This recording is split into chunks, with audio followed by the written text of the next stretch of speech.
Então, vamos nós, mais uma vez, começar esse módulo Avance. Ó, minha gente, eu estou assim, é rinite. Eu já tomei a segunda dose da vacina, tá certo? Está tudo bem entre nós.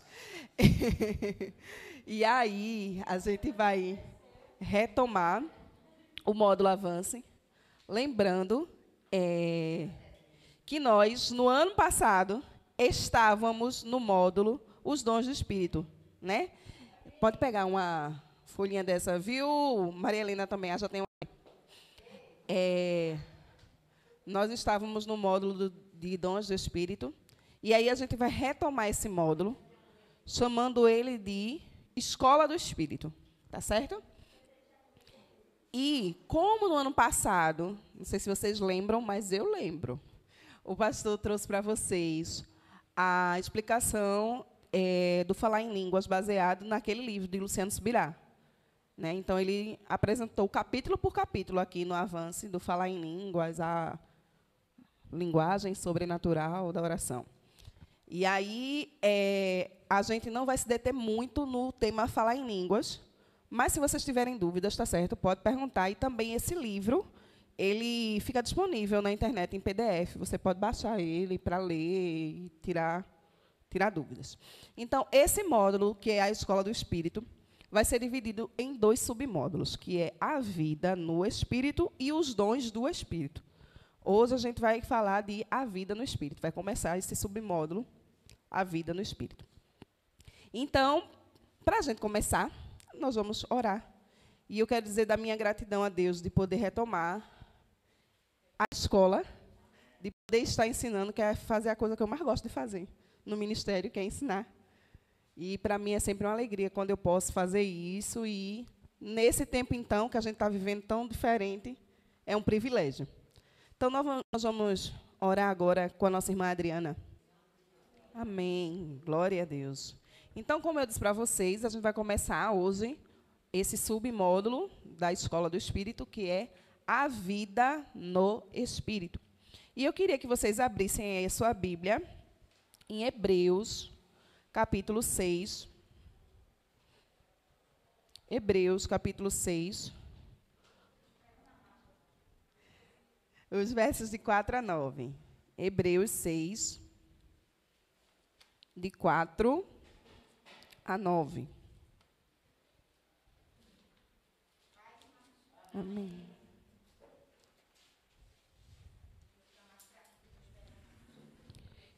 Hebreus 6, de 4 a 9. Diz assim a palavra do Senhor. Pois é impossível trazer de volta ao arrependimento aqueles que já foram iluminados, que já experimentaram as dádivas celestiais e se tornaram participantes do Espírito Santo, que provaram a bondade da palavra de Deus e os poderes do mundo por vir, e que depois se desviaram. Sim, é impossível trazê-los de volta ao arrependimento, pois, ao rejeitar o Filho de Deus, eles voltaram a pregá-lo na cruz, expondo-o à vergonha pública. Quando a terra absorve a chuva que cai e produz uma boa colheita para o lavrador, recebe a bênção de Deus. Mas, se a terra produz espinhos e ervas daninhas, para nada serve, sendo logo amaldiçoada e, por fim, queimada. Amados, embora estejamos falando dessa forma, na realidade, não cremos que se aplique a vocês. Temos certeza de que estão destinados às coisas melhores que pertencem à salvação. Amém? A gente está diante de um texto aqui que ele é um pouco complicado de compreensão. Não sei se vocês já tiveram a oportunidade de ler esse texto. E ele vai falar para a gente a respeito de um tema que pode gerar uma certa polêmica. Porque ele vai falar de uma classe de crentes que se desviaram e que a Bíblia fala aqui que é impossível restaurá-los à fé. E aí, o texto que a gente leu aqui, no verso 9, vai terminar falando de que o autor aqui dos Hebreus espera desses crentes, dos crentes hebreus, coisas melhores. Ele diz assim, olha, no final do texto, temos certeza de que não estão destinados a vocês, mas que estão destinados às coisas melhores que pertencem à salvação. Então, nós vamos falar aqui de que Deus espera de nós coisas melhores. Como eu disse para vocês, nós estamos falando aqui de uma categoria de cristãos que tiveram várias experiências com Deus e que, em algum momento da sua vida, se desviaram da fé. E a Bíblia vai trazer aqui, nesse texto, que é impossível restaurá-los. Mas ele não está falando simplesmente para esses crentes, mas está falando para uma categoria de crentes que não desistiu da fé, que somos nós, amém? Que permanecemos. Então, a Bíblia está falando que espera desses crentes, que, no caso, se aplica a nós, coisas melhores. E aí, a gente vai pensar o seguinte, o nosso Deus, ele fez um alto investimento na nossa vida. Vocês concordam comigo? Ele fez um alto investimento na nossa vida. Na realidade, Deus, ele deu o seu melhor para nós. E, por isso, ele espera o mesmo de nós. Né? Esse mesmo texto aí de Hebreus 6, os versos de 11 a 12, vai dizer assim para a gente.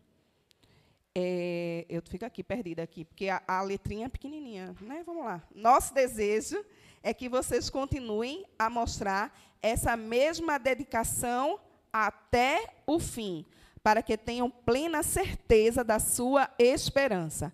Assim, não se tornarão displicentes, mas seguirão o exemplo daqueles que, por causa da sua fé e perseverança, herdarão as promessas. Então, Deus tem uma expectativa de mim e de você, que nós não sejamos displicentes na nossa jornada, que nós não sejamos displicentes na nossa carreira cristã. Ele espera que a gente não tenha o mesmo fim desses crentes que o texto de Hebreus está falando. Mas, quando a gente está falando de que Deus espera resultados, a gente não está falando somente de performance, tá certo, minha gente? Porque a gente pode fazer muitas coisas para Deus e não estar cumprindo aquilo que Deus espera de nós. A gente pode estar se ocupando muito com o serviço a Deus, mas não está dentro do propósito. Só para situar vocês que chegaram depois aqui, né? Que vocês chegaram, eu já tinha começado aqui a falar. A gente está retomando aqui o módulo que o ano passado a gente estava chamando de dons do Espírito, mas esse ano a gente denominou da Escola do Espírito, esse módulo.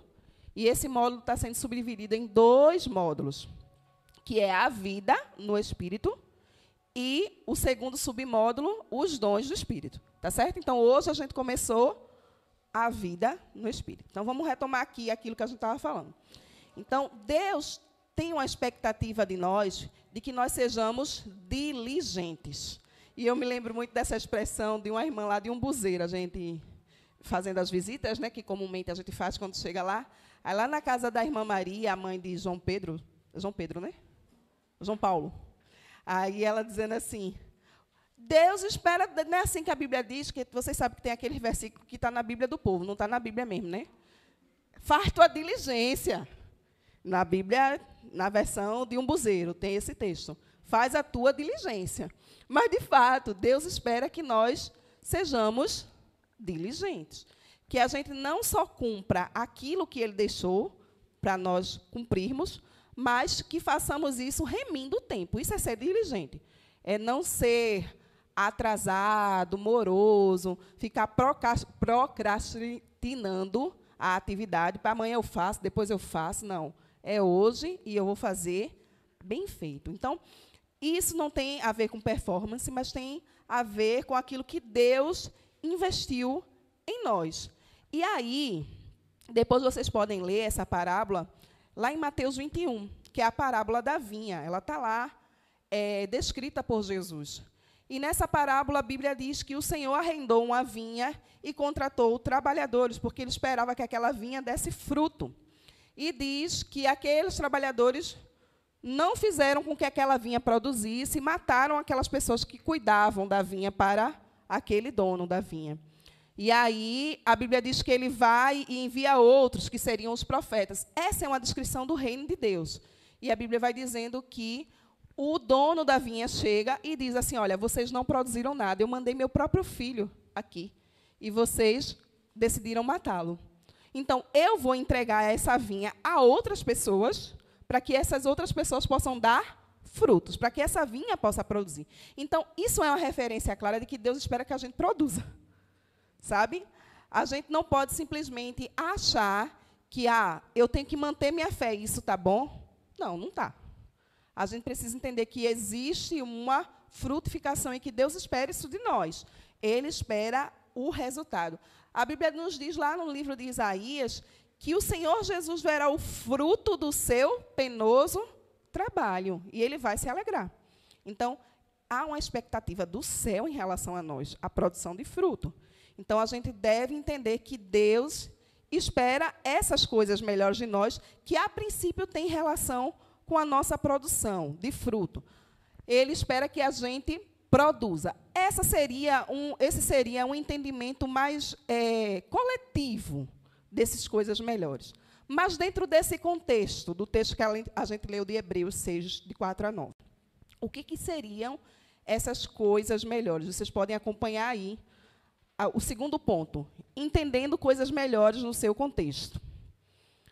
O contexto específico aqui, nesse texto, fala de pessoas que tiveram experiências profundas e legítimas com Deus e caíram. Então, observa, a gente não está falando de alguém que ouviu falar de Jesus e disse sim, mas não teve ensinamento, não teve discipulado, não teve experiências. Não, não é esse tipo de pessoas que a Bíblia está relatando aqui. Ela está relatando pessoas que vivenciaram a fé. Ela está relatando pessoas que foram aprofundadas no ensino das Escrituras. Ela está relatando pessoas que tiveram experiências com Deus, mas que, mesmo assim, caíram, desviaram da fé. E aí a gente vai ver algumas experiências que a Bíblia fala que essas pessoas passaram. A primeira, elas passaram pela experiência do arrependimento. Segundo, elas foram iluminadas. Quando a gente fala de iluminação aqui, a gente está falando de revelação. E o que é isso?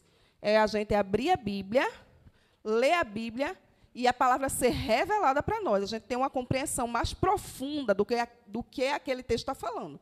Então, esses crentes tiveram sua mente iluminada, ou seja, eles tiveram revelação da palavra. Mas também receberam o dom celestial, que aqui representa o novo nascimento. Eles nasceram de novo, eles receberam Jesus. Se tornaram participantes do Espírito, ou seja, receberam o Espírito Santo.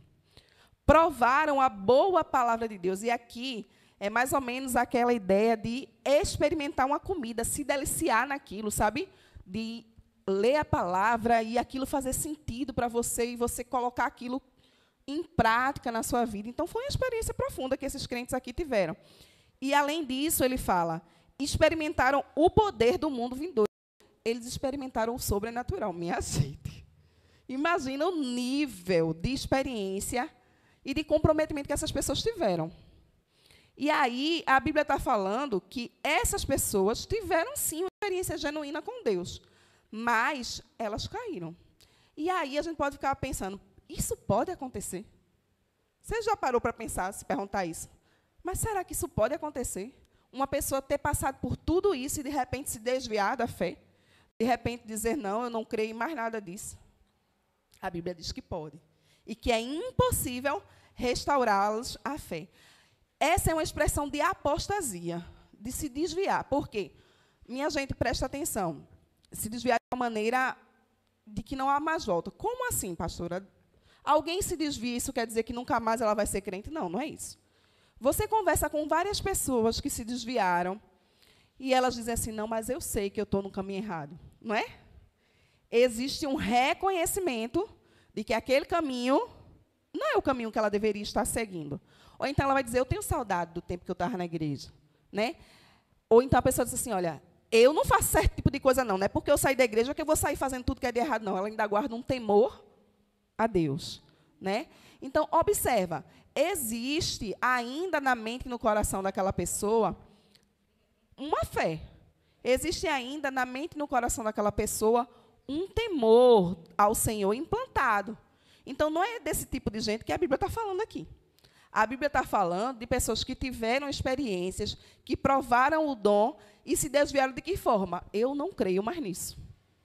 Isso não faz mais sentido para a minha vida. Você está entendendo? A pessoa nega toda aquela experiência que ela viveu. Eu não sei se vocês já tiveram a oportunidade de conhecer um apóstata, de uma pessoa que diz assim, eu não creio mais naquilo que eu vivenciei, eu não creio mais que Jesus é Deus, eu não creio mais no novo nascimento, eu não creio mais nada disso. Então, a Bíblia diz que para esse tipo de pessoas é impossível elas serem restauradas à fé. Agora, observa, que caminho uma pessoa dessa trilha para passar dessa linha entre a fé e o não crer mais?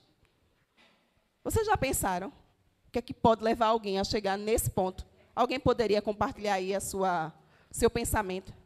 O que é que pode fazer alguém desviar da fé dessa maneira? Um de cada vez, para não causar tumulto. Pecado, orgulho. O que mais, gente? Pode falar aí. A Adriana falou pecado, orgulho.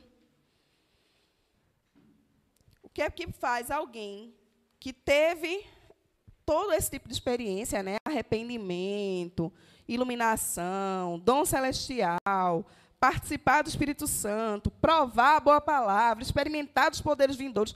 O que é que faz uma pessoa que teve todas essas experiências desviar da fé? Falta de comunhão, o quê? Se desviar. Qual o motivo? Deixar Jesus e se afastar.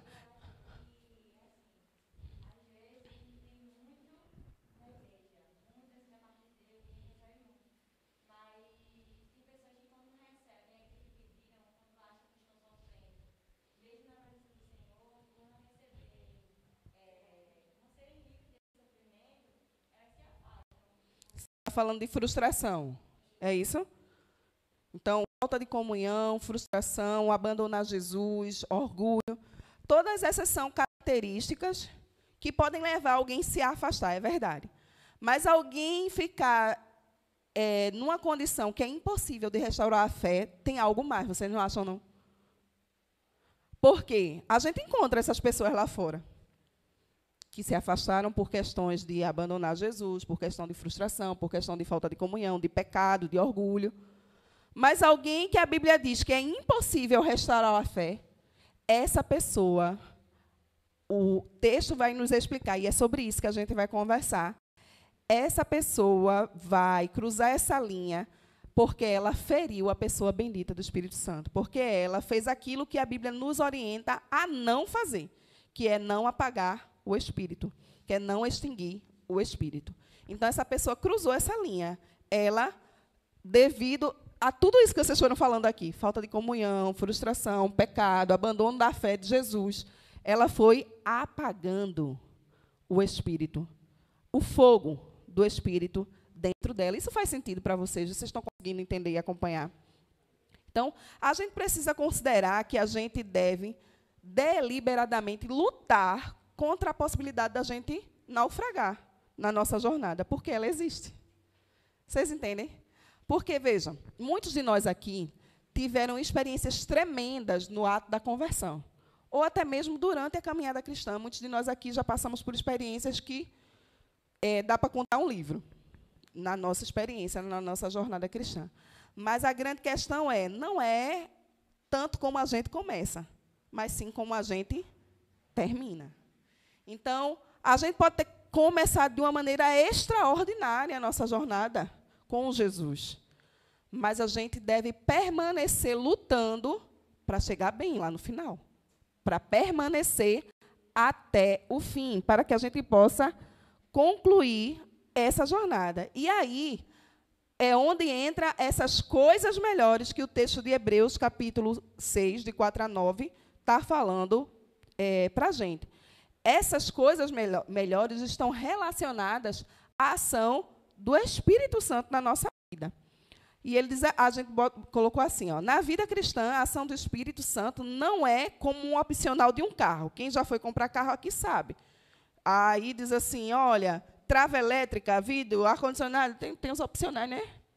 Ar-condicionado não é mais não, né? Jesus, vem cá, um calor desse, não pode ser, não. Mas, banco de couro, e não sei o que mais lá. Como é? Roda de liga. Recebe aí, irmão, para quando for comprar o carro novo, já sabe quais são os opcionais. E aí, a gente não pode imaginar que o Espírito Santo na nossa vida é como um opcional no carro, que você disse, eu quero esse, não quero aquele. Não quero não, eu quero o básico mesmo. Então, na nossa vida, o Espírito Santo não é um acessório que é opcional. É uma escolha inegociável, porque ele é o próprio Deus. Nós precisamos dele para que a gente permaneça firme na nossa caminhada, para que a gente não fracasse na nossa jornada. Eu sei que muitos de nós já tivemos a oportunidade de ouvir de pessoas que terminaram muito mal a sua jornada. E como é ruim isso, minha gente. Eu me constranjo. Esses dias a gente tem ouvido, se vocês ouviram o jornal esses dias, vocês ouviram falar de casos assim, de um pastor que faleceu, infelizmente, mas que estava com uma situação terrível. Né? Terrível. E é muito ruim que todo sentimento de julgamento caia por terra em nome de Jesus aqui, tá, gente? Eu estou só compartilhando como é difícil você imaginar que a gente pode chegar no final da nossa jornada distante do propósito que Deus estabeleceu. Então, quem é que nos mantém firme nessa jornada? Quem é que nos garante nessa jornada? É o Espírito. Então, por isso que a gente deve buscar essas coisas melhores, que é aquilo que o Espírito espera de nós, que é uma vida de relacionamento com Ele, uma vida de intimidade com o Espírito Santo. Eu queria que alguém abrisse aí a Bíblia, no mesmo texto, Hebreus 6, e lesse o versículo 9.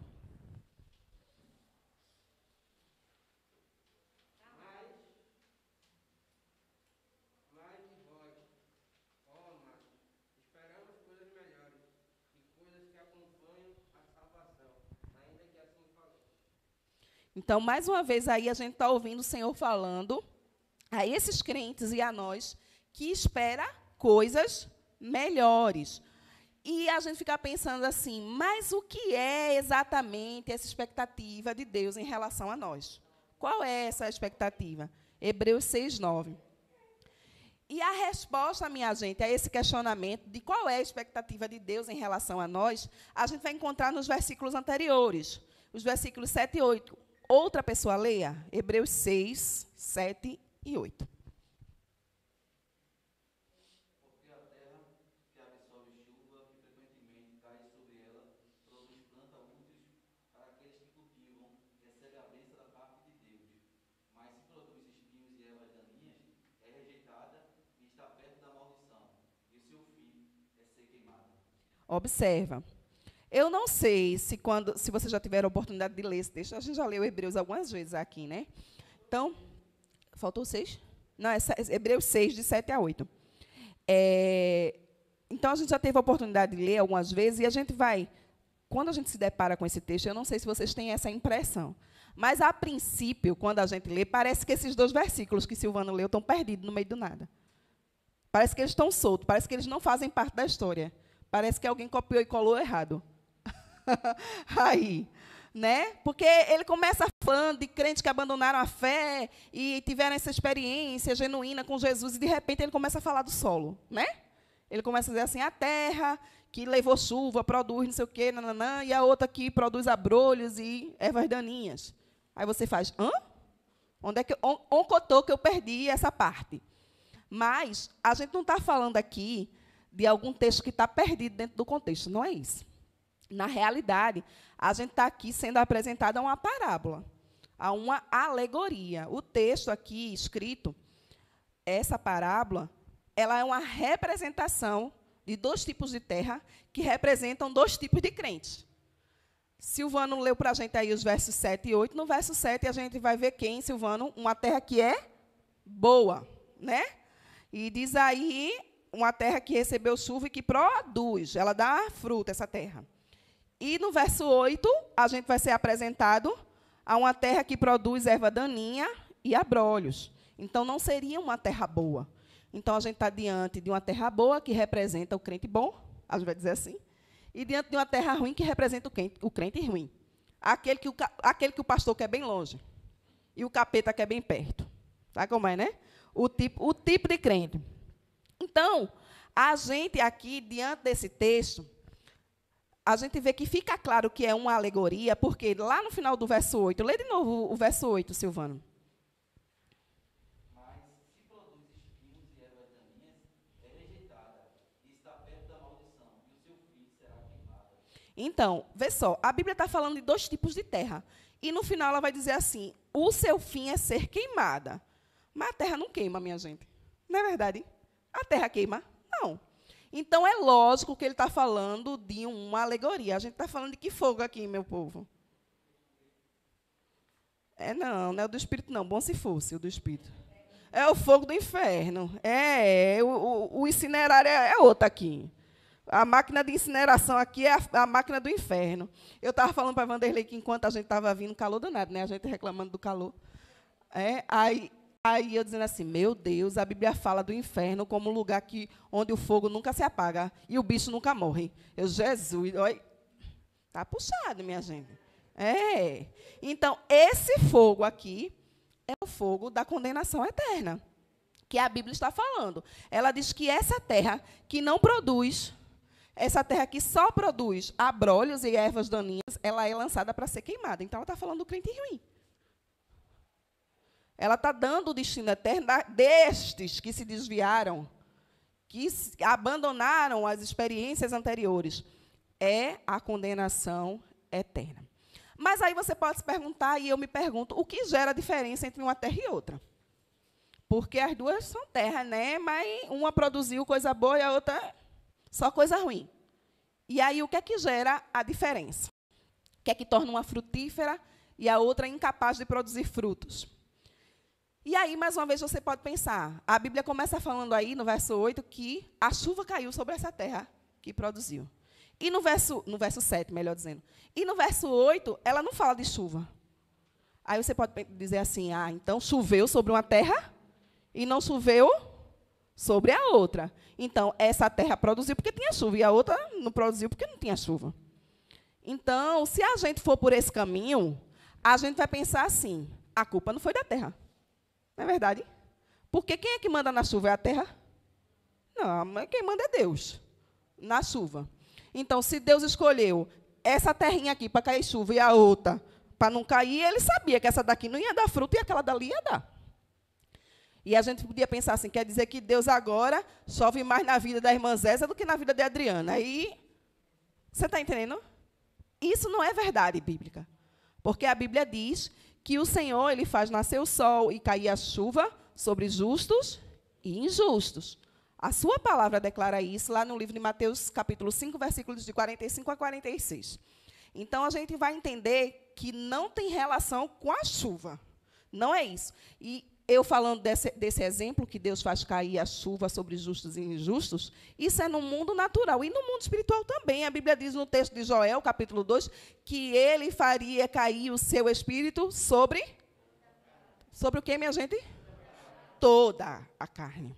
Então, não tem distinção. Como assim, pastor? Os ímpios também, o Espírito trabalha no coração deles, e eles se convertem como, minha gente? O Espírito trabalha no coração dos ímpios. Ou é só a palavra bonita que diz, aceita Jesus e ele vai? É o Espírito Santo trabalhando. É claro que ele não trabalha na mesma intensidade no coração do ímpio que trabalha no meu coração. Não, porque aqui eu abri a garagem para ele entrar. Né? E no coração do ímpio, não. Ele vai até onde permite, mas ele trabalha. Então, o Espírito não tem, assim, lugar que ele não possa trabalhar, porque foi derramado sobre toda a carne. Então, Deus não vai fazer esse tipo de distinção. Então, qual é a diferença de uma terra para outra, pelo amor de Deus? Me digam. Quem é que pode me dizer qual é a diferença? Se a diferença não é a chuva. Olha, não sei se vocês lembram dessa história de cabelo que não molha. Não tem. Uma história de uns cabelos que não molha, que a pessoa mergulha e o cabelinho fica, os pinguinhos em cima, mas não adentra, né? é o tipo da fibra do cabelo, que não permite que a água adentre. Corre com medo d'água, eu nem me lembrava dessa história. Mas, olha, tem tipo de solo que é assim, que a água passa por cima dele, mas não penetra. E aí está a grande diferença. Não é a questão de chover sobre um e sobre o outro, porque a chuva caiu sobre um e sobre o outro. Tanto é que o outro deu erva daninha. Ele produziu, só não produziu coisa boa. A questão é o tipo de relacionamento com a água. É o tipo de relacionamento que esse solo vai ter com a água que é derramada. Se ele absorve ou não. Porque a erva daninha, ela é rasteira, né? É uma vegetação rasteira, não vai precisar de profundidade. E para dar uma árvore que produza frutos, vai precisar que a raiz se aprofunde. Então, não é chover ou não chover. É a capacidade que esse solo tem de reter e de se relacionar com a água. Vocês estão entendendo o que isso tem a ver com o Espírito Santo? Então, me digam se estão entendendo, em nome de Jesus. Fala aí o que é que tem a ver.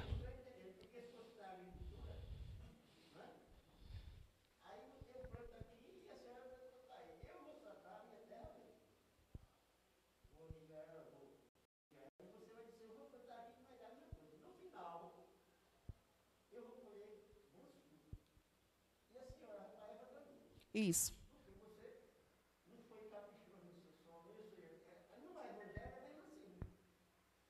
Exatamente.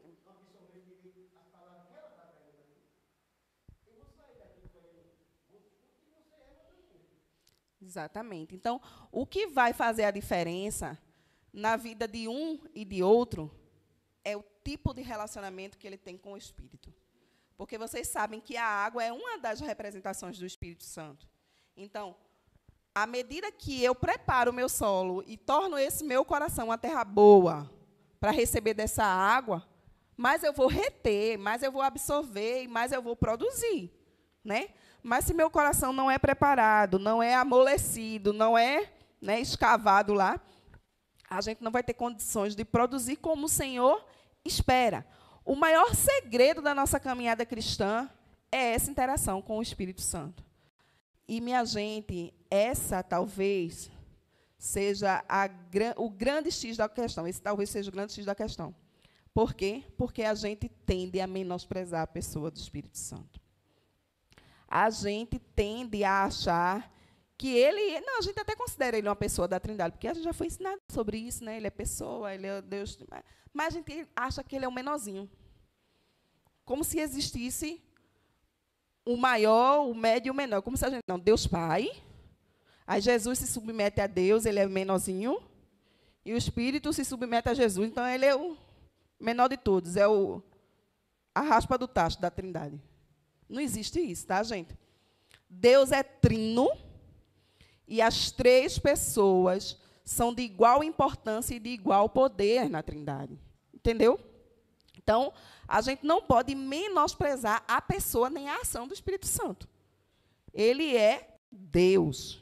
E a gente precisa se relacionar. Jesus mesmo nos disse assim, que ele era igual a ele, que o Espírito Santo era igual a Jesus. Lê aí João 14,16, por favor.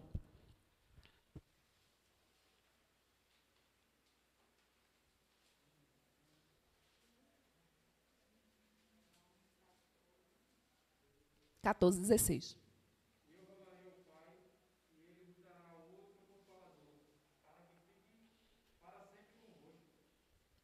Amém. Então, vê só. Jesus está dizendo que vai rogar ao Pai. E ele vai dar o quê, minha gente? Outro Consolador. Ele não está dizendo assim, vou dar o Consolador. Vou dar outro Consolador. Essa expressão, outro, significa mesmo tipo, igual. Ele quer dizer assim, olha, eu vou, mas vai vir outro do mesmo tipo, igual a mim. Vocês estão entendendo? Então, o Espírito Santo não é menor que Jesus. Ele é igual em poder, em glória e majestade a Jesus e ao Deus Pai. Então, a gente precisa entender que essa expressão significa do mesmo tipo de Jesus. E a gente não mensura, minha gente, o que é a obra do Espírito Santo. O próprio diz assim, olha, eu preciso ir para que ele venha. Jesus diz assim, ó, se eu não for, o Espírito Santo não vem. Jesus está dizendo assim, olha, não é simplesmente que eu estou indo e Deus mandou um plano B, que é o Espírito Santo, não. Não. Ele está dizendo assim, ó, aqui está se encerrando a minha revelação. E agora é o ministério dele que vai começar, o ministério do Espírito. Nós vivemos o ministério do Espírito. Vocês já pararam para pensar como é grande a obra do Espírito através de nós? Quando Jesus estava na terra, o Espírito Santo já tinha sido derramado sobre toda a carne? Não. Então, observa. Todo o poder, tudo que Deus tinha para realizar, era através de uma pessoa só, que era Jesus. Não é verdade? Porque os discípulos estavam sendo treinados, mas eles ainda não tinham recebido o Espírito Santo. Então, depois que Jesus morre e ressuscita, que vem o advento de Pentecostes, e lá o Espírito Santo é derramado sobre toda a carne. Agora, todo aquele que confessa Jesus como Senhor, recebe o quê, minha gente? O Espírito Santo. Então, o poder, a revelação, a autoridade está em cada um de nós. Você está entendendo a abrangência disso? Estava somente em Cristo, agora está na igreja. Então, é muito mais ampla a obra do Espírito. Por quê? Porque ela está em cada um de nós. Então, a gente não pode diminuir essa obra, porque ela é muito maior do que o que a gente pensa. A obra do Espírito Santo. Então, essa não é uma obra que é somente dele. Porque vocês sabem, né, eu já compartilhei isso com vocês várias vezes. A gente tem essa mania, né, de botar tudo nas costas de Deus. Né? A começar pelos pagamentos. Né? Jesus te pague. Né? A gente vive botando na conta de Jesus, né? Mas os crentes fazem isso de uma maneira geral. Se Deus quiser, se for a vontade de Deus. Tem coisas que a gente tem que orar assim, minha gente, porque ainda não foi revelada. Tem coisas que são específicas e a gente precisa entender se é ou não é a vontade de Deus. Mas sobre coisas reveladas, eu não tenho que orar se é a vontade de Deus, porque já está dito que é. Ah, Senhor, se o Senhor quiser salvar meu pai... Minha gente, que conversa mole é essa aí? Aonde? Se a Bíblia diz que Deus deseja que todos os homens cheguem ao conhecimento pleno de quem é Jesus Cristo. Então, eu não vou orar se Deus quiser. Se Deus puder, Ele é todo poderoso. Você está entendendo? Então, a gente tem que mudar essa nossa expressão de deixar de jogar tudo nas costas de Deus. O Espírito Santo, se o Senhor quiser, se o Senhor puder. Não, a obra não é só dele. É uma obra em cooperação. Ele coopera conosco e nós cooperamos com ele. Vocês estão entendendo? Ele habita dentro de nós, mas ele não faz as coisas só. Ele usa a mim e a você. Então, é uma obra de cooperação. A nossa interação com o Espírito, que representa o reter a água da chuva, vê aí, em Atos 7:51. Uma das coisas que nos impede de reter a água da chuva. Povo ruim, Jesus, vem cá. Atos 7:51.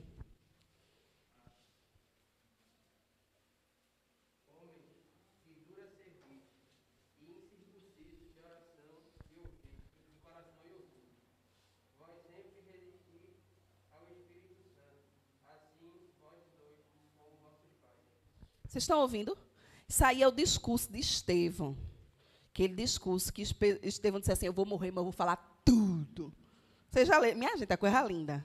Eu fico imaginando um menino, que Estevão era novinho, de pé, falando desde a revelação do Antigo Testamento até aquele momento, o que aconteceu, o que é que aquele povo estava dizendo. E ele diz assim, vocês são um povo ruim, isso é na minha versão. Ele falou assim, não. Mas foi isso que ele quis dizer. Vocês são um povo de dura serviço. É povo ruim, né, Magal? É isso que ele quis dizer. Por quê? Porque vocês resistem ao Espírito Santo. Minha gente, eu fico impressionada com o povo que diz assim. Feito uns cultos que teve aí na igreja, na igreja não, pela comunidade, um dia desse.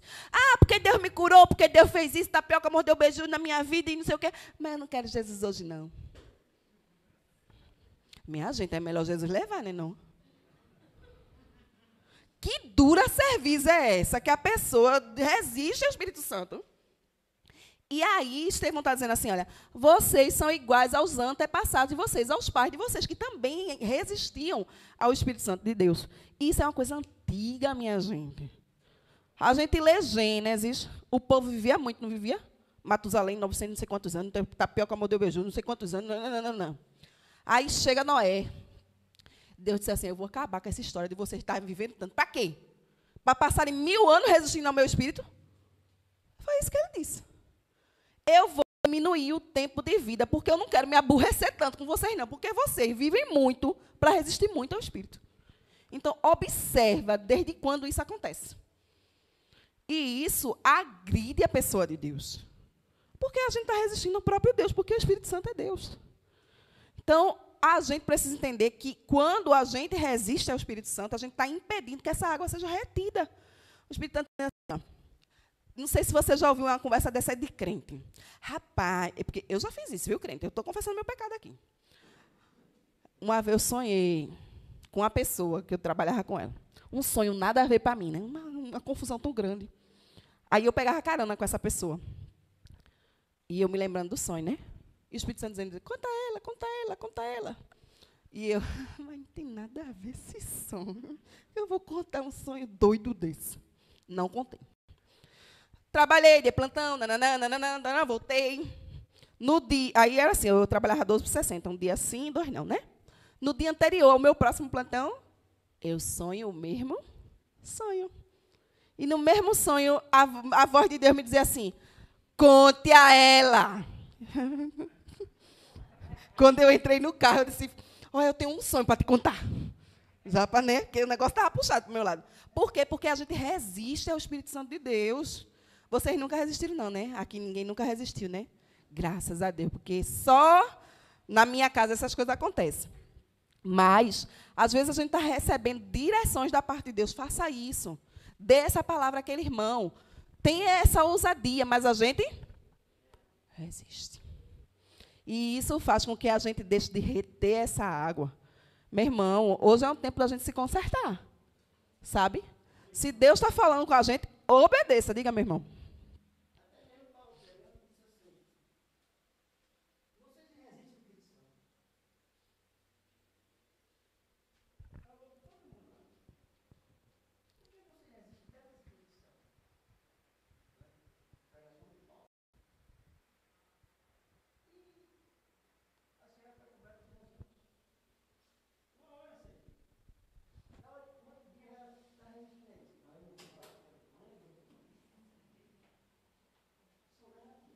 É verdade. É verdade. E a gente precisa parar com essa mania de desobediência, porque isso é desobediência. Quando Deus nos dá uma palavra, Ele espera de nós obediência. E uma vez eu ouvi uma mensagem do pastor Ebiúba, que falava a respeito de obediência, eu disse, Senhor, não obedece não, porque desse jeito você tem que obedecer prontamente. Isso, exatamente. Vocês têm que obedecer prontamente, alegremente e completamente. Que coisa linda. Você obedece assim, irmão? Prontamente, completamente e alegremente. Deus falou, oi, estou aqui. Coisa linda, irmã. Deus te mandou falar isso, isso. Faz assim? Olha, não adianta fazer depois, que não obedeceu prontamente. Não adianta fazer com raiva. Eu vou, mas não queria ir, não. E não adianta fazer pela metade. Então, tem que ser prontamente, completamente e alegremente. Está puxado ou não está? Tá, mas a gente consegue. Tá certo?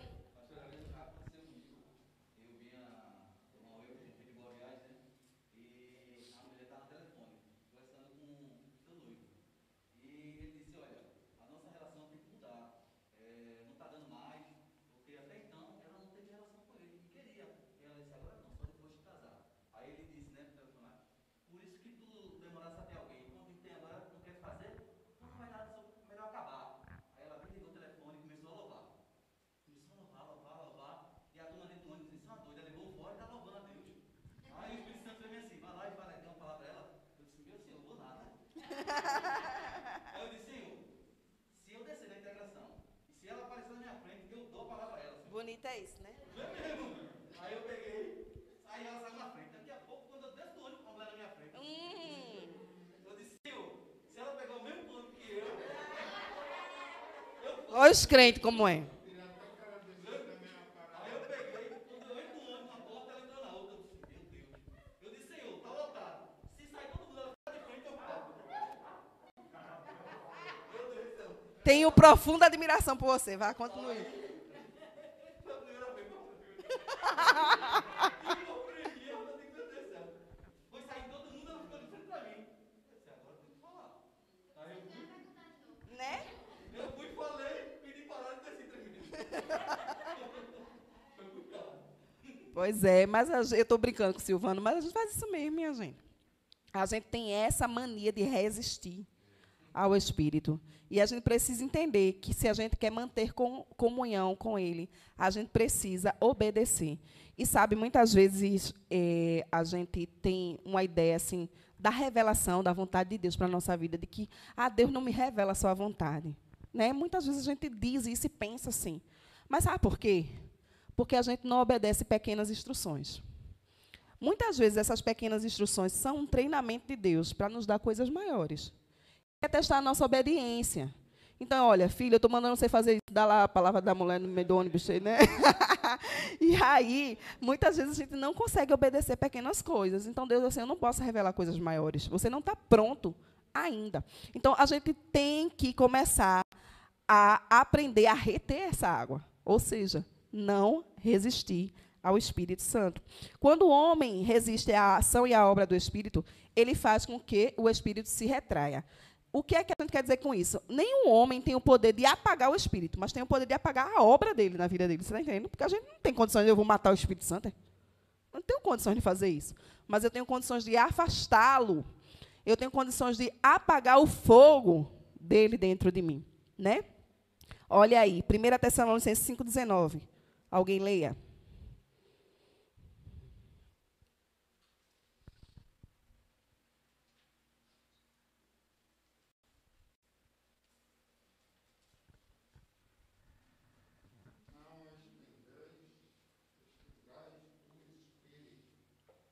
Exatamente. Então, não extingais o Espírito, ou seja, não apagueis, não apaguem o Espírito.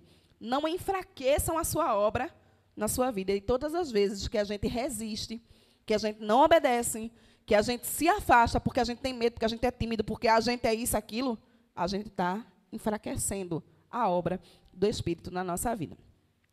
Agora, outra pessoa, abra aí em Romanos 8:26, por favor.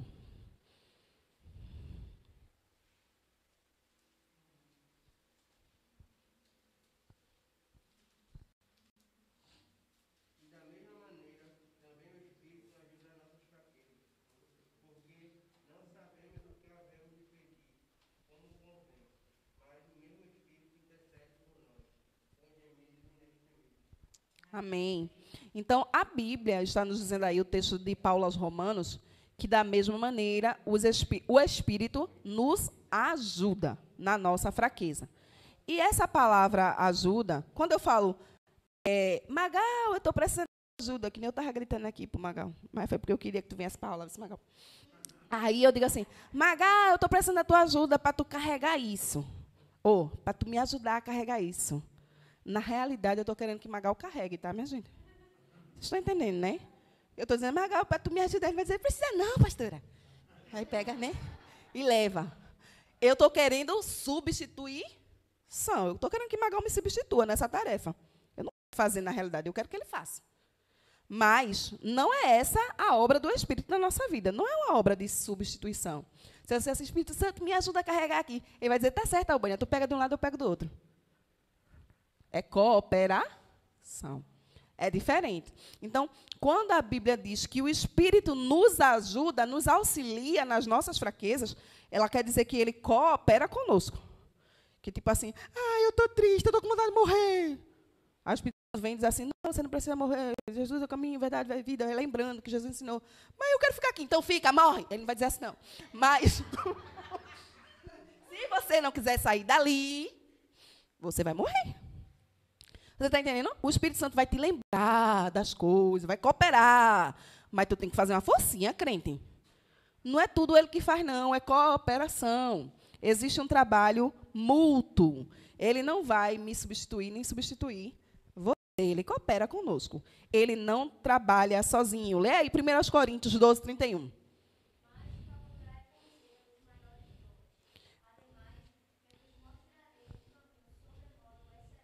Olha aí, a Bíblia está dizendo, procurai com zelo os maiores ou os melhores dons. De quem é que são os dons, minha gente?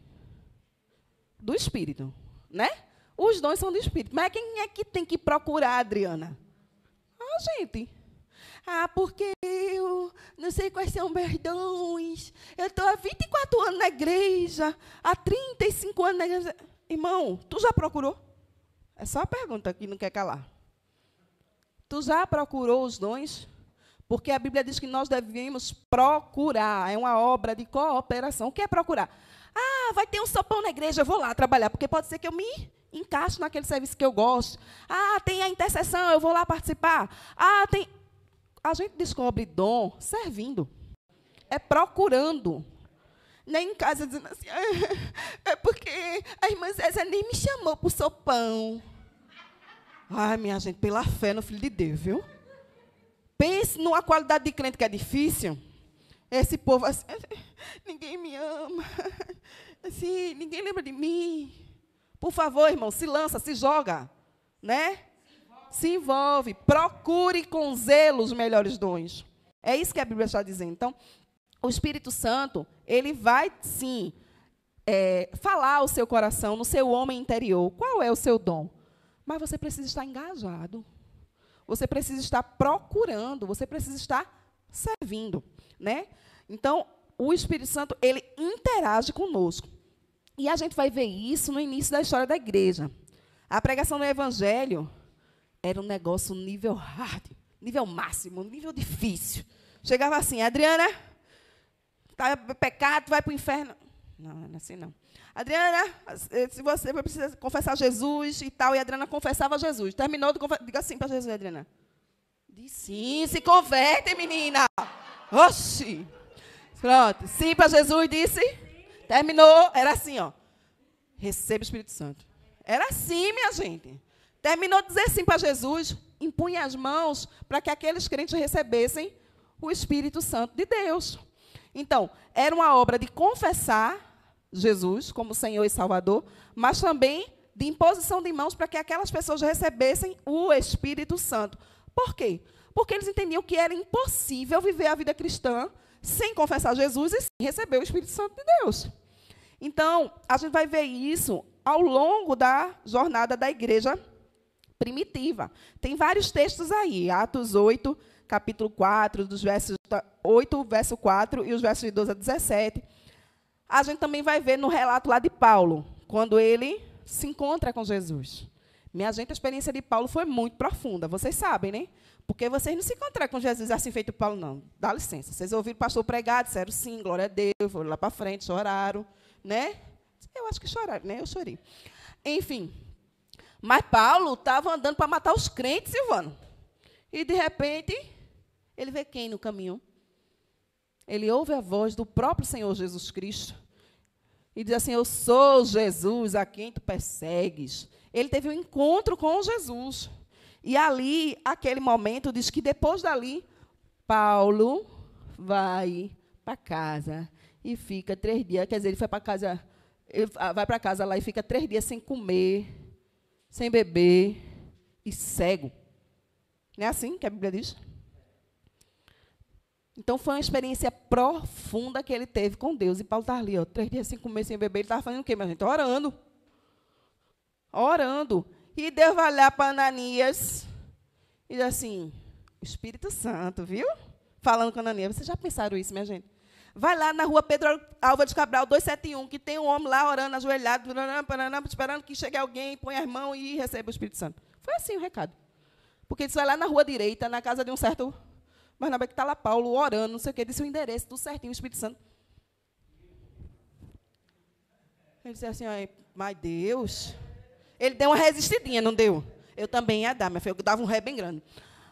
Mas Deus, eu conheço esse Paulo. Ele é exterminador de crente, ele faz parte de uma gangue que mata crente. Ele é amigo de Paulo Câmara, não, ele se amostra. No decreto, ou se já foi, já está matando os crentes. Não está aprendendo isso não, está matando, Silvano. Já foi, ó. Eu vou não. Eu sei quem é essa peça, não é peça boa não, Magal. Saulo de Tarso, manda Magal. Né? Ele deu uma resistida ao Espírito Santo. Aí disse assim, se preocupe não. Tipo assim, olha, minha gente, isso é grifo meu, Jesus entende, é só interpretação minha. Ele vai saber um pouquinho, eu vou dar um prêmiozinho, vai sofrer um pouquinho, filho, não te aperreia não. Ele fez os crentes sofrer, ele vai sofrer um pouquinho. Não foi isso que Deus disse? Ele vai saber o quanto é necessário padecer por causa do Evangelho. Então, eu acho que a Ananias disse assim, tá certo, eu vou lá. Já que o Senhor está mandando, o Senhor é Deus, eu não sou. E ele foi lá. E assim, quando ele chega lá, acontece exatamente como Deus havia falado. Mas aonde eu quero chegar com essa história? Quando chegou lá, ele vai, bota a mão em Paulo, e a Bíblia diz que as escamas caem dos olhos de Paulo, e ele vê. E depois, ele recebe o Espírito Santo. Então, observe essa leitura. Leia ela com atenção em casa, aí de Atos 9, de 1 a 17. Você vai ver, dos versos de 9 a 17, que Paulo, mesmo tendo essa experiência tão profunda com Deus, Ananias não achou menos importante a experiência com o Espírito Santo. Ele precisava ter aquela experiência. Disse assim, não, ele precisa receber o dom do Espírito. Ele precisa ser cheio do Espírito Santo. Então, Paulo também teve que receber o Espírito Santo. Agora, eu queria compartilhar com vocês essa leitura de Atos 19. Atos 19. Abra aí a Bíblia, por favor. A gente vai ler alguns versículos desse capítulo.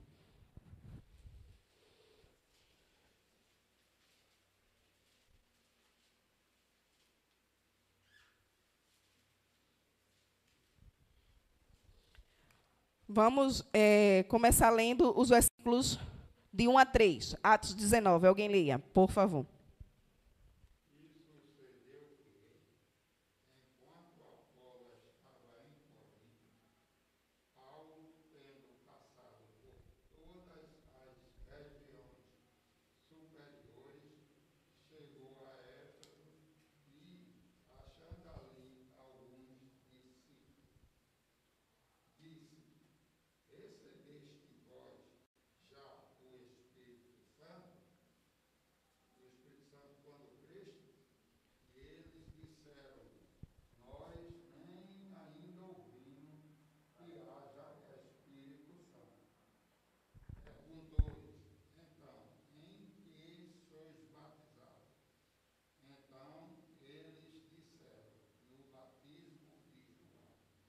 Avalia, minha gente, a situação desses crentes. Está Paulo nas viagens missionárias dele, andando pelo mundo, falando de Jesus. Chega em Éfeso. Aí tá ali, tem um povo de Deus, uns crentes, vou lá visitar para o culto, vou para a célula ali. Tem uma célula reunida. Aí chegou lá na casa, encontra os crentes, né? Aí diz assim, e aí, vocês já receberam o Espírito Santo? Aí os crentes dizem assim, hã? Espírito Santo? Quem é esse? Aí Paulo deve ter dado pé, né? Oxente. Paulo não falava oxente, né? Mas Paulo, como assim? Como assim vocês não sabem quem é o Espírito Santo? Tem alguma coisa errada aqui. Eu não estou entendendo que evangelho foi esse que vocês receberam, porque vocês não conhecem o Espírito Santo. Aí ele começou a investigação. Né? Ele fez essa primeira pergunta. Vocês já receberam o Espírito Santo? E aí eles disseram que nem sabia quem era. Aí Paulo disse, tem alguma coisa errada. Aí disse assim, no que é que vocês foram batizados? Que batismo foi esse que vocês receberam? A gente foi batizado no batismo de João. Aí Paulo disse, eita Jesus, está puxado. O negócio aqui está atrasado. Oh, minha gente, vocês têm internet aqui não? Estão sabendo das coisas não que aconteceu? Já aconteceu muita coisa, viu? Tá desatualizado aí o negócio. Minha gente, eles disseram que foram batizados no batismo de João. Não sei se vocês entendem essa expressão, o que isso quer dizer. João, ele realizava o batismo antes de Jesus vir morrer na cruz. era um batismo para o arrependimento ainda, para confessar Jesus como Messias. Então, eles não tinham nem ainda entendido que Jesus já tinha vindo, e Jesus já tinha morrido e ressuscitado, e já tinha instalado um novo tempo, que era o tempo da igreja. Então, ele disse assim, olha, espera aí, a gente vai, falando numa linguagem do meu tempo, rebobinar a fita. Né? Que Micael não sabe o que é rebobinar a fita. Os outros crentes que tiveram videocassete em casa sabem o que é rebobinar a fita. Adriana, você sabe. Você ia para a locadora pegar filme, viu? Você ia. Então, Paulo disse assim, bora rebobinar essa fita que o negócio começou tudo tronço. E agora vai ter que ficar certinho. Lê aí os versículos 5 e 6, minha gente. Lê 4, 5 e 6. Mas Paulo disse, certamente João batizou com o batismo do arrependimento, dizendo ao povo que pense no que após ele havia de vir, isto é, em Jesus Cristo. E os que ouviram foram batizados em nome do Senhor Jesus. E enquanto lhes falam, as mãos veio sobre eles o Espírito Santo, e falavam línguas e profetizavam. Olha aí, glória a Deus. Então, a gente observa o seguinte, Paulo disse assim, vocês foram apresentados a um evangelho que não é o evangelho verdadeiro, que não é o evangelho de Jesus. Por quê? A gente vai ver, na experiência da igreja primitiva, como eu disse para vocês, eles falavam de Jesus para alguém, a pessoa dizia sim para Jesus, se convertia de seus pecados, e, em seguida, eles impunham as mãos sobre aquela pessoa para que ela recebesse o Espírito Santo. O próprio Paulo passou por essa experiência, como a gente viu em Atos 9. E aí ele chega diante desses crentes de Éfeso, eles não sabiam nada disso. Agora, deixa eu dizer uma coisa para vocês. Tem uns crentes hoje que não sabem de nada disso. Ainda. Não era só a internet deles que estava atrasada, não. Tem crente aqui hoje que ainda está. Espírito Santo? E o quê? Isso existe? Acabou lá em Pentecostes, vocês já ouviram isso? Eu já criei nisso um dia. Então, a experiência com o Espírito Santo, para muita gente, foi uma coisa que se restringiu lá em Pentecostes. E que acabou. Só que Paulo está dizendo assim, olha, se o teu evangelho não tem batismo de arrependimento de Jesus e não tem imposição de mãos para receber o Espírito Santo, não é o evangelho de Cristo. E aí ele fez tudo do zero. Aqueles crentes foram batizados em nome de Jesus. E depois, Paulo impôs as mãos sobre eles. E eles receberam do Espírito Santo com o sinal do falar em línguas. Eu quero dizer com o sinal do falar em línguas, porque o falar em línguas é uma das evidências do batismo. Mas não somente falar em línguas quer dizer que você é batizado. Vocês estão entendendo, né? O falar em línguas é uma das evidências do batismo no Espírito Santo.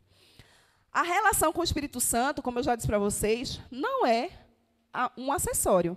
Ela é inegociável e essencial. E aí, minha gente, eu queria que vocês pensassem comigo. O livro de Atos, que também a gente já leu algumas vezes aqui. A gente vai ver a pregação do Evangelho, a igreja se expandindo. E até antes do capítulo 13, a expansão do Evangelho estava indo para o povo judeu. Mas depois que Paulo se converte, ele começa a adentrar o mundo gentil, né, ao mundo não judeu. Agora, eu queria que vocês pensassem comigo. O que era mais fácil?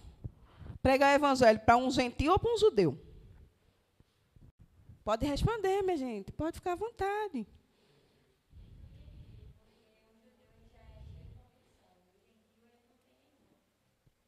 Pronto, pensando nesse lado, é porque a gente já está ressabiado com o judeu, né? Mas vamos pensar no judeu com um coração mais molinho, né? Um coração, uma terrinha que absorve água. Observa, no conjunto de crenças do judeu. Qual é o conjunto de crenças que favorece mais o evangelho? É o do judeu. Né? Por quê? O conjunto de crenças do judeu vai falar que há um só único Deus. O conjunto de crenças do judeu vai falar que você não pode adorar a imagem de escultura. O conjunto de crenças do judeu vai falar que você não pode adulterar. Não é? Então, assim, a mensagem do evangelho, ela é mais facilmente assimilada por esse conjunto de crenças. Você só tem que... você não, né? O Espírito Santo convence um judeu de que o Messias é o próprio Cristo. Essa é a barreira da mensagem do evangelho no mundo judeu. Mas no mundo gentil, minha gente, o negócio assim era um pouco mais difícil. Por quê? Porque o povo gentil, eles, primeiro, eles não tinham adoração ao único Deus. Vai falar de único Deus na Índia, minha gente? Que o povo adora rato, adora porta, adora vaca, adora pedra, adora sol, adora lua, adora o cachorro e tem copo lindo. Adora o copo. Minha gente, tem mais Deus do que gente na Índia. Não é brincadeira, não. Aí você chega ao único Deus e Senhor na Índia. Oi? Não tem condições, porque eles creem em vários deuses, tudo na Índia é expressão de adoração. Além disso, no mundo gentil, as pessoas nos rituais de culto, elas tinham aquilo... Quando a gente lê o Antigo Testamento, a gente vê muito isso. Prostituta cultual. Vocês lembram dessa expressão no Antigo Testamento? Que as pessoas se relacionavam em imoralidade sexual no próprio ritual de culto. Então, era muito comum nas religiões gentias que existisse esse tipo de ritual. Aí tu chega e vai falar de um Deus que é único e que não aceita imoralidade, que não aceita idolatria, que não aceita nada daquilo que é as práticas dele. Então, é mais difícil pregar para o povo gentil. E aí Paulo começa essa jornada, a igreja começa a ir avançando para o povo gentil. O povo começa a se converter, glória a Deus. Começa a falar de Jesus e as pessoas começam a se converter e começam a dizer sim para Jesus e começam a receber o Espírito Santo. Aí, crente, presta atenção. Eles não tinham pastores. Eles tinham Paulo, que chegou lá, falou de Jesus, impôs as mãos, eles receberam o Espírito Santo. Mas Paulo estava em viagem, ele estava viajando no mundo pregando o Evangelho. Eles não tinham o templo, né? E eles não tinham Bíblias. Vocês já pensaram nisso? Como é que esses crentes viviam, minha gente? Não tinha pastor, não tinha Bíblia, não tinha templo. Mas eles tinham o quê? Quem? O Espírito Santo. Minha gente, como é que a gente minimiza a ação do Espírito Santo? Eles não tinham Bíblia, eles não tinham pastor, eles não tinham templo onde a igreja se reunia, mas eles ficavam firmes na fé, porque eles tinham tido uma experiência profunda com o Espírito Santo. A gente teve esse testemunho da irmã lá de Umbuzeiro, o pastor contou aqui um dia desse, que fazia 2 anos que não via essa irmã. E ele ouviu uma única vez falar de Jesus. Foi tu que desse a Bíblia a ela? Foi Silvana? Não tinha Bíblia também, não. Essa é a história da irmã aqui. E ela estava dizendo assim, foi a melhor coisa que eu fiz na minha vida, foi receber Jesus. E estava firme na fé. Eu não sei se a gente é capaz de entender isso, porque a gente acha que é o nosso muito fazer. É claro, minha gente, que é muito bom se reunir. A gente está sentindo essa diferença agora, né? Essa pressão para impedir a gente de se reunir. Né? É muito bom se reunir no templo, é muito bom ter a palavra para estudar, é necessário, na realidade. É importante e necessário ter os líderes espirituais, os nossos pastores, que estão trazendo para nós instrução da parte de Deus, mas você pode viver sem tudo isso, menos sem o Espírito Santo de Deus. Aquela igreja, ela existia e permanecia por causa do Espírito Santo de Deus. Se eu estou tocando, já está na hora, meu povo. 15 para as 8. Vamos lá, Albânia. Jesus dos crentes. Lê aí, 1 João 2:20 e o versículo 27 também. Mas vocês têm uma unção que procede do santo, e todos vocês têm conhecimento. E o 27. Quanto a vocês, a unção que receberam dele permanece em vocês, e não precisam que alguém os ensine. Mas, como a unção dele recebida, que é verdadeira e não falsa, os ensinam acerca de todas as coisas. Permaneçam nele, como ele os ensinou. Amém. Então, nós temos o quê, minha gente? A unção do Espírito. É ela quem nos ensina. E é ela quem faz com que a gente permaneça. Para a gente finalizar, a gente vai ver o selo do Espírito. Romanos 8, de 14 a 16. Alguém leia, por favor.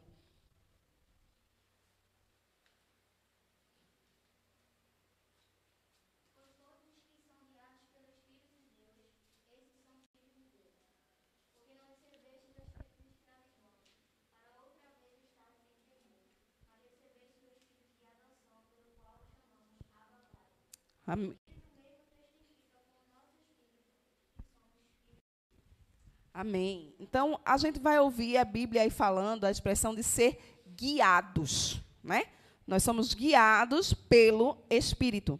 E essa expressão aqui, guiados, no original quer dizer conduzir, segurando com as mãos, levando ao destino final. Isso é glorioso. Essa é a tarefa, esse é o papel do Espírito. Ele deseja nos conduzir para que a gente chegue no final, no destino final, e nos apresentar a Cristo. Esse é o trabalho do Espírito Santo. A ideia aqui não é uma experiência única com o Espírito, porque muitas vezes a gente tem uma mística, né? Assim, porque eu recebi, e tem gente que fica imitando os outros quando recebe, né? O Espírito Santo aqui na igreja. Aí, naquele momento eu recebi, eu me tremi, eu chorei, eu caí, eu não lembro, e foi aquele tumulto, né? Mas, minha gente, não é só isso, tá certo? Isso não é a tua vida com Deus. Isso foi uma experiência. Mas a Bíblia está dizendo que o Espírito Santo nos conduz até o destino final. Então, ele permanece conosco. Não é somente um evento na nossa vida, mas é a nossa própria jornada. Eu vou ler aqui para vocês Efésios 1, 13 e 14. Efésios 1, 13 e 14 diz assim: agora vocês também ouviram a verdade, as boas novas da salvação. E quando creram em Cristo, ele colocou sobre vocês o selo do Espírito Santo, que havia prometido. O Espírito é a garantia da nossa herança até o dia em que Deus nos resgatará como sua propriedade, para o louvor de sua glória. Amém? Então, a Bíblia está falando para a gente que há um selo, o selo do Espírito. E esse selo, a Bíblia fala que é o penhor ou a garantia da nossa salvação. Esse penhor ou garantia é mais ou menos assim, uma pessoa que faz uma compra, um empréstimo, né? E dá algum objeto como garantia, como penhor. Você pega um dinheiro emprestado no banco da sua casa como penhor, daquele dinheiro que você pegou. Então, é o que garante que você vai pagar. Se não acabar seu dinheiro, o povo leva a sua casa. É isso que acontece, que banco não é brincadeira não, viu, meu povo? Mas o Espírito Santo é esse penhor. É ele que garante a nossa salvação. E por isso não pode ser uma experiência única, porque a gente tem que estar com ele até o dia do fim. Eu não posso ter tido uma experiência e não permanecer na presença. Ele não está restrito ao ato do novo nascimento. Sabe por que a gente tem que falar sobre isso rapidamente? Porque, como eu disse para vocês, eu já criei que a obra do mover e o revestimento do Espírito tinha sido um ato único lá em Pentecostes. Eu não cria no que a gente vive hoje, por exemplo. Porque eu fui ensinada que é assim, que era assim. A gente diz sim para Jesus, e no dia que eu digo sim para Jesus, eu recebo o Espírito Santo. E isso é verdade, não é verdade? Mas eu entendia, porque eu fui ensinada assim, que aquilo era o selo do Espírito. Ou seja, eu recebi, eu estou selada porque o Espírito Santo habita dentro de mim. Essa é uma das linhas de crença do que é o selo do Espírito. Outra linha de crença, que talvez seja onde alguns de nós nos enquadremos, a gente crê que esse selo não, pastor, não é do dia não, é do dia do mover, do tumulto, quando eu caí, que eu chorei, e eu saí dali tão ousada, que foi o dia do batismo no Espírito Santo. E aí, nenhuma coisa, nem a outra está errada, mas as duas sozinhas não estão certas. Vocês estão entendendo? Não é somente a experiência do novo nascimento e também não é somente a experiência do revestimento de poder com o batismo no Espírito Santo. As duas se completam, mas elas duas sozinhas também não são o selo do Espírito. E o que é o selo do Espírito, minha gente? Por favor, depois de tudo isso. O que é o selo? É justamente aquilo que a gente começou a falar lá no começo. A água que é retida. O relacionamento é a manutenção do fogo do Espírito dentro de mim. Por quê? Quando eu disse sim para Jesus, eu recebi Jesus e recebi o seu Espírito. É verdade. Quando eu fui batizada no Espírito, eu fui revestida de poder. É verdade. Mas eu posso me desviar com tudo isso, não posso? Sim ou não? Posso, não posso? E o que é que faz com que eu me mantenha na jornada cristã? Intimidade. Relacionamento com o Espírito Santo. Ele é a manutenção do nosso relacionamento. Vê só, Efésios 4:30.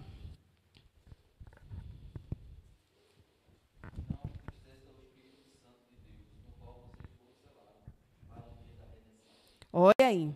Então, a gente não deve entristecer o Espírito Santo de Deus, porque a gente foi selado para o dia da relação, da nossa redenção, melhor. Então, isso quer dizer o seguinte, entristecer fala de um relacionamento, que no nosso relacionamento a gente pode entristecer o Espírito Santo.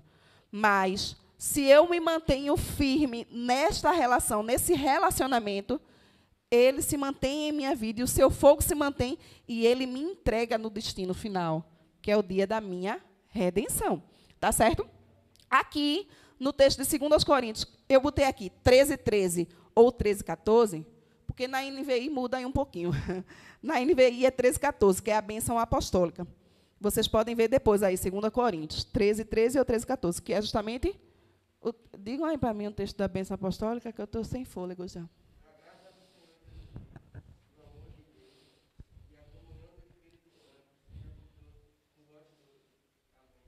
Amém.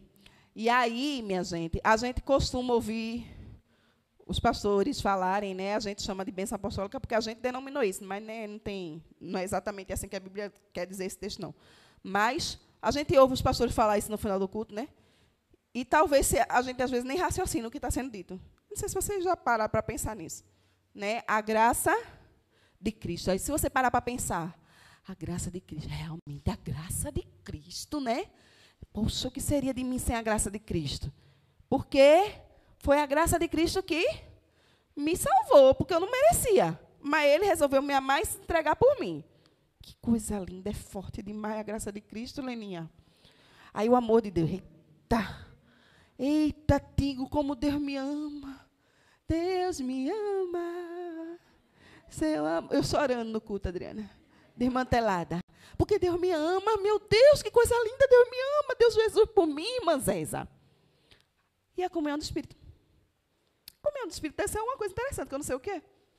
Eu não sei se você já parou para pensar que a gente não raciocina como a comunhão com o Espírito é tão importante quanto a graça de Deus, quanto a graça de Cristo e o amor de Deus.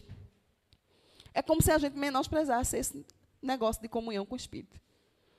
Mas eu quero te dizer que uma igreja sem comunhão com o Espírito, ela deixou de ser igreja.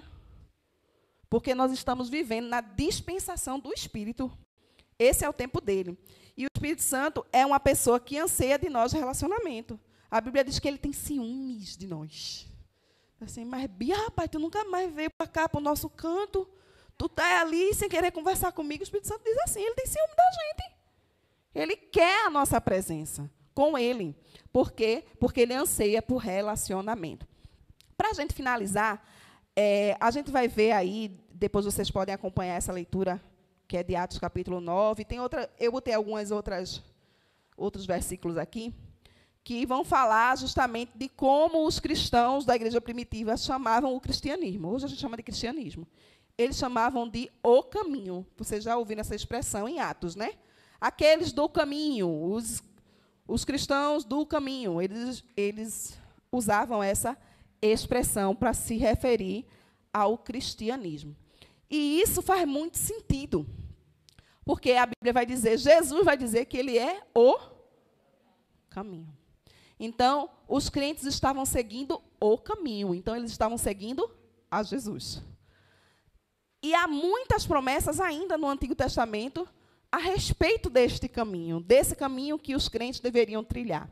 Mas Deus não somente nos deu uma promessa de um caminho a ser trilhado, mas Ele também nos deu uma liderança nesse caminho. E quem é que dirige a gente nesse caminho, minha gente? É o Espírito Santo. Igual a Filipe. Filipe está lá andando no caminho. Corre atrás da carruagem. Minha gente, imagina a cena. Vai, Bia, vai, corre atrás do Pelópida, vai, corre ali, que tem um crente ali, tem um ali para tu dizer um negócio que ele está lendo e não está entendendo. Já pensou? Porque o crente estava, o outro estava lendo numa carruagem vazia, imagina no Pelópida, ônibus cheio, né, Silvano, mas está tão cheio, não vou não, né? A história. Então, Deus estava lá, Filipe andando no caminho, o Espírito Santo falou, corre, vai lá, fala, deu a direção. E quem é que dá essa direção? É o Espírito. Então, a nossa vida, enquanto trilhamos nesse caminho, ela tem uma liderança. E deixa eu te dizer, Vice, não é tua, não. Nem minha. Nós somos guiados pelo Espírito. João 16:13, para a gente encerrar.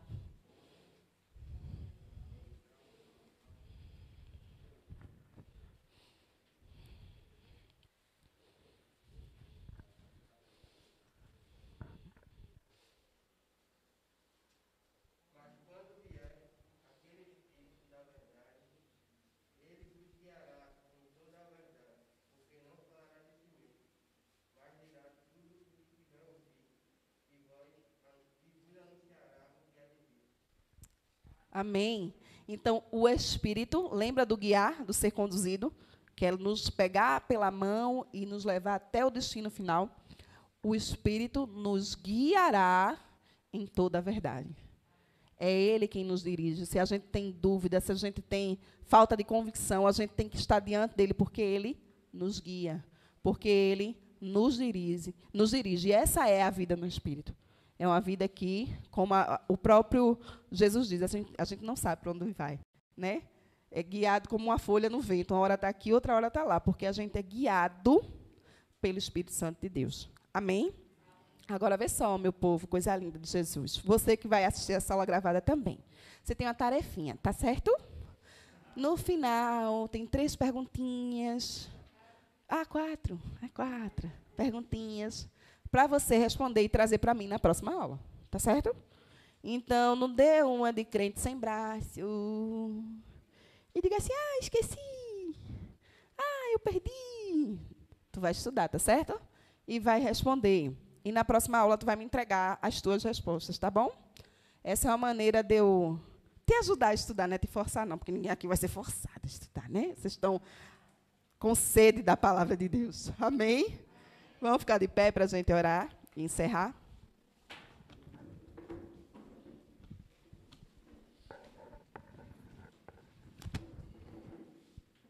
Vou pedir para Tiago fazer essa oração agora.